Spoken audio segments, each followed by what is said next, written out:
When I was a child, I didn't notice it as much.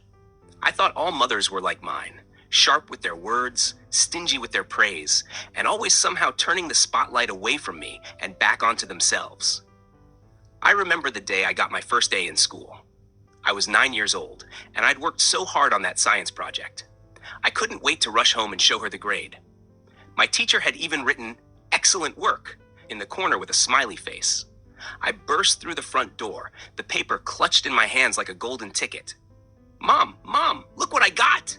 She was in the kitchen, stirring something on the stove, her back turned to me.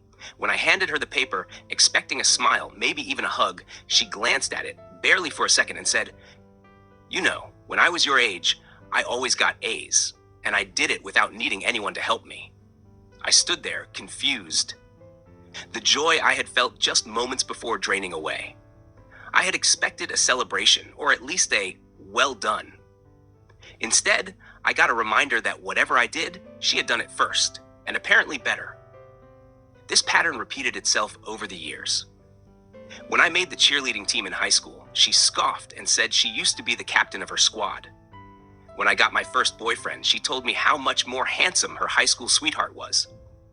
I started to dread telling her anything good that happened in my life, knowing she would find a way to diminish it, twist it, or worse, ignore it completely. As I got older, I began to see her behavior for what it was: jealousy.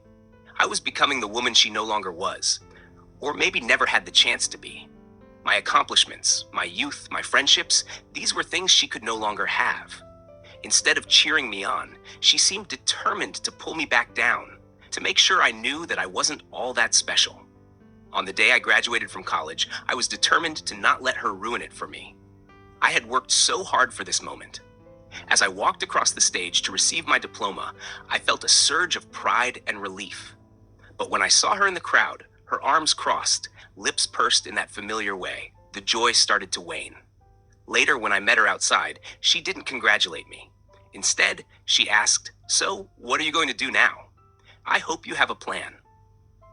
I had a plan, of course, but that wasn't what I needed to hear. I wanted her to say she was proud of me, that she was happy for me. Instead, she made it about what I had yet to achieve, rather than what I already had. As I entered my 20s, her resentment became more palpable. Every time I dated someone new, she'd find something wrong with them, or with me. "Are you sure you're not wasting your time with him?" she'd say. "When I was your age, I had so many options. You shouldn't settle." When I landed my first job, she remarked, "Well, don't get too comfortable. Jobs like that never last." It was as if she was afraid I'd find happiness, success, or fulfillment without her. And in her twisted way, she probably thought she was helping me, keeping me grounded, or making me stronger. But all it did was push me further away from her. The worst part, though, was the loneliness. When I needed someone to lean on, someone to confide in, she wasn't there.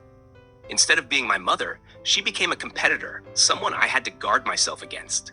I couldn't share my joys with her, and when I was down, she never lifted me up. One day, after yet another passive-aggressive comment about my life, I finally confronted her. "Why do you always have to ruin everything for me?"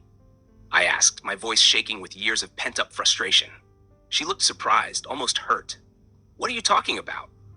Every time something good happens to me, you make me feel like it's not enough, like I'm not enough.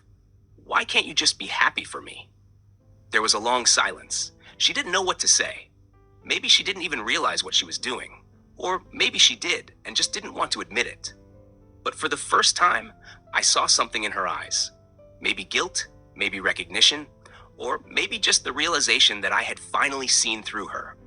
She didn't apologize, of course. That wasn't her style. But from that day on, I decided to stop looking to her for validation. I knew she couldn't give me what I needed. I had to find it within myself or from the people in my life who truly cared about me. Over time, I learned to set boundaries with her. I didn't cut her off completely, but I stopped expecting her to be the mother I had always wanted. Instead, I focused on the relationships that were positive and uplifting.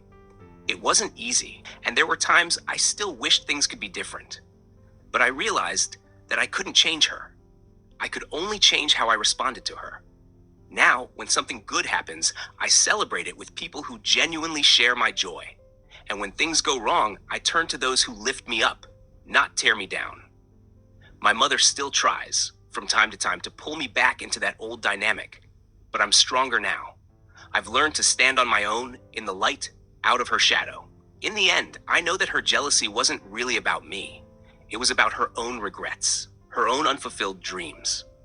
And while that doesn't excuse the pain she caused, it helps me to understand it, to see her not just as my mother, but as a woman with her own struggles and insecurities.